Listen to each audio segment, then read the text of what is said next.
Hello everyone! To protect myself legally, I have to start this video by saying nothing in this video is legal advice, may be to your detriment. You have been warned. I recommend getting advice from a lawyer prior to taking any kind of action. Due to the nature of this video, there will be no Bethesda game footage in it.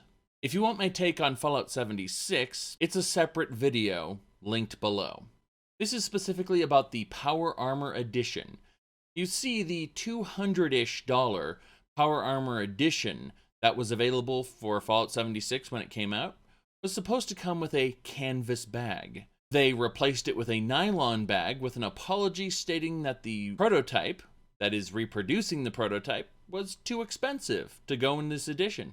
Nothing says rushed like a company not checking the logistics of reproducing their prototype. Everything about Fallout 76 says rushed, and I'm sure we'll get into that in another video.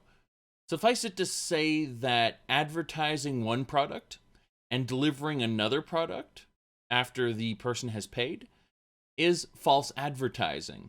In the United States and the EU, that is a crime. Bethesda has allegedly engaged in the crime of false advertising. We can prove that what they sold us was not what was delivered. Technically, they should have issued a full refund immediately when they realized they couldn't deliver the product as advertised. However, they substituted it instead for a lower quality product. This isn't the legal trickery I was talking about in the title of the video, though. You see, Bethesda has offered people who are dissatisfied with the bag 500 atoms for Fallout 76's Atom Store, that is the microtransactions, provided you give them a proof of purchase and identity. This is the legal trickery I'm talking about. Let's break this down. You see, whether Bethesda acknowledges it or not, they owe a debt to every person who bought the Power Armor Edition. They did not deliver on their advertising, period. Now, this isn't a problem for most people because they are willing to accept the other product in exchange for settling that debt.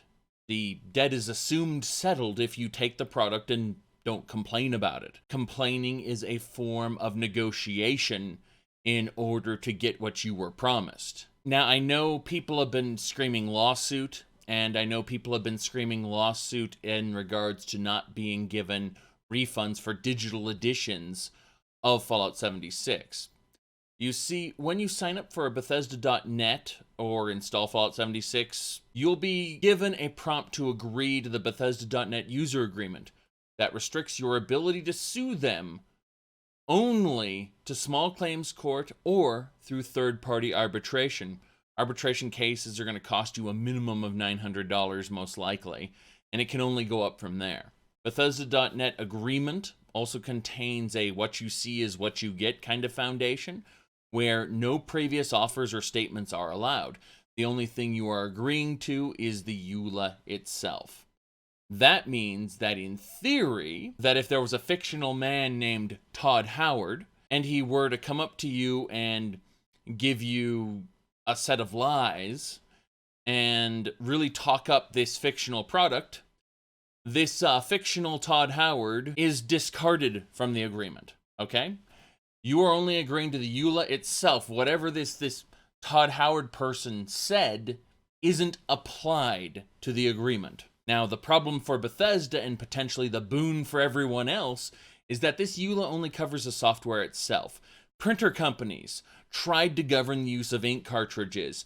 They tried to govern the ability to modify and change the hardware and say you can't do that, you're agreeing that you don't change the hardware. But we got the ruling that a EULA can only govern the software itself and the usage of the software itself, and not physical products in the real world that aren't associated with the software. This means that assuming Bethesda advertised Fallout 76 falsely, you can't sue them for the game itself, because you're agreeing to accept the game in whatever state they give it to you as a part of the user and license agreement. Now, in the EU, they have a tendency to throw out parts of EULAs that they deem unlawful, and that's pretty interesting. It can make the cases turn out very differently in the, say, the EU as opposed to the US. But even in the US, you could possibly prove that Bethesda induced you to sign the EULA, and they had gross negligence in not disclosing problems with the game that they knew about. And if you were able to prove that in court, you could get the EULA thrown out. You could bypass the EULA and sue them directly. That's all a series of what ifs. All you need to know is that for the most part, unless you get some extenuating circumstances, the game itself you can't sue them over because you already agreed not to do that.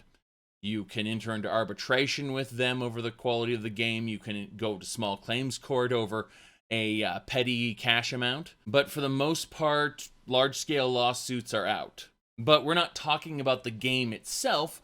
We're talking about the whole game package that was delivered to you, including physical items. They are legally required to deliver on whatever was advertised to you. By delivering a lower quality nylon bag, they have incurred a sort of debt to you. Now, this debt can be disputed in court. They can say that they've already satisfied it with the nylon bag, and that can go back and forth. The fact that they are offering the 500 atoms shows there is a kind of disparity. Now, whether they'll just say, oh, it's customer service because some people feel dissatisfied. They may say that. Some people may feel a certain way. That is arguable. So the reason you have to contact support to claim your 500 atoms is because that way they'll have documentation that you claimed those 500 atoms. By claiming them, you're settling the debt they owe you. Once you agree to that offer, the debt's settled. You do not need to agree to that settlement. If you wish, you can insist on getting what was advertised to you. You may not get it. You may have to go to court to get it. But your complaints are a form of negotiation. And you can tell them that 500 atoms does not satisfy what you are owed. If they are unable to settle the debt with you, then a full refund is really their only option because they can't split out the nylon bag from the game. You bought a whole package, and if they can't deliver the whole package, then their only option to really satisfy the debt is to give you a full refund. If they refuse to give you a refund, let's just say they are allegedly committing a crime at that point. Their solution has been to avoid people demanding refunds. They are giving the player 500 atoms. But you have to understand, 500 atoms is an extremely small value proposition. It contains a store price of $4.99. However, the player can effectively gain that many atoms in a few hours of game time. So the idea that they are paying you off in this imaginary digital currency that has no real world value other than what you can buy into it, which is an extremely overblown valuation. It's become a meme within a short amount of time. The postman outfit with the canvas bag costs more than the compensation they want to pay you for the real life physical canvas bag that you can put stuff in. In short, it is the opinion of this random jerk on the internet that they're ripping you off. They are hoping that you will take those atoms, and it will subtly convince you to buy into their microtransaction system, which will give them even more money. See, the way free-to-play microtransaction systems work is the game is free-to-play, which induces tons of players to try it out, and then they are presented with opportunities to pay. Maybe 80% of the players won't buy into those opportunities at all. So into those 20% who do buy into the opportunities, maybe 75% of those people only spend like $5 to $20. But what they're really going after are the people who are roped in by the promise of the 500 atoms. They see something they really want, which is 600 atoms or 1,000 atoms, and they say, well, I've already got these 500 atoms. I don't need to spend as much in order to get what I want. This compensation will do two things simultaneously. Number one, it will convince you to not be angry at Bethesda anymore. And on the other side, it will convince you to spend more money. That's why when people were talking about how Fallout 76 is being heavily discounted, how it's half price within just a couple weeks. They could put this thing as free to play, and they're still subjecting people to the microtransaction store. And I would actually have much less problem with this if it were free to play, because having a microtransaction store existing is the cost of playing a free to play game.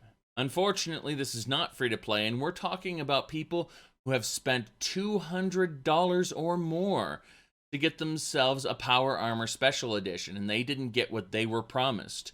This is allegedly false advertising, and that means Bethesda has allegedly committed a crime. Now, I haven't looked into it, whether a district attorney would have to pick this up or whether the Federal Trade Commission would pick this up, but somebody could definitely draw attention to this false advertising. Perhaps enough angry consumers find the right avenue to express their displeasure over this, and the company could learn not to make promises it can't keep. So remember, folks, the whole point of this video, take those 500 atoms, the debt's settled, they owe you nothing from that point on. But until you do, they owe you a form of debt, whether they acknowledge it or not. Get excited for that. Again, this is not legal advice, this is just my random thoughts. Thank y'all for watching, and I'll see y'all next time.